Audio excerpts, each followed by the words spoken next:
This one was a fun one. Another real person's retirement numbers. You're currently 29 years old. You got $86,000 in different retirement vehicles. You want to spend 125 grand in retirement per year, and you're going for retirement in 12 years at the age of 41. Can we make this thing work? Let's get into it. Here is more detail on those numbers. So in retirement, we currently have 40 grand in the 403B. We're going to max that out per year. Then in the Roth IRA, we have $46,000. We're also going to max that out. In a brokerage account, we got $5,000. We're going to try to put $5 grand a year into that. At the age of 41 in 12 years, the 403B will have about 700 grand, the Roth IRA 300, and then the brokerage 137. Now we got some unique stuff here. We have a pension, but it doesn't kick in until age 55 if we retire at 41. Healthy pension, $5,400 per month, but just not until age 55, so we got a gap there. Also, Social Security at age 67.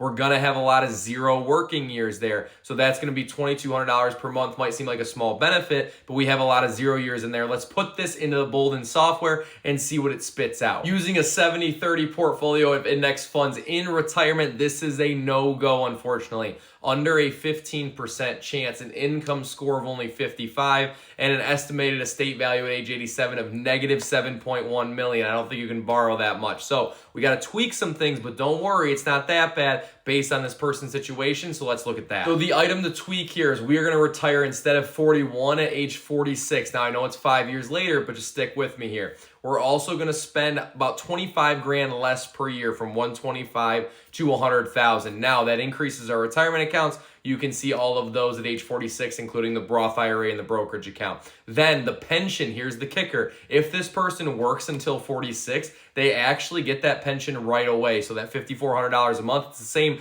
dollar amount, but they get it right away instead of having to wait until 55 like last time. Social Security, that also gets bumped up. We worked for 5 more years, and so we're going to have $2,600 per month in Social Security instead of what we had before. Now, with those changes, takes us to an 80% chance of success, so right where we want to be. Income score of 106, estimated estate value of 11 million. You could this is probably pretty good, too good maybe, but kind of right where that 80% chance wants to be. And so this is some things to tweak, delaying retirement, to make this a big success for this person. Planning for your future retirement, it's all about being flexible, right? Tweaking the things and knowing the results, knowing what we expect, so that we can change things along the way and not just get surprised at the end, okay? Chris Lee, Everyday Finance, another retirement plan for you, and I will see you guys in the next one.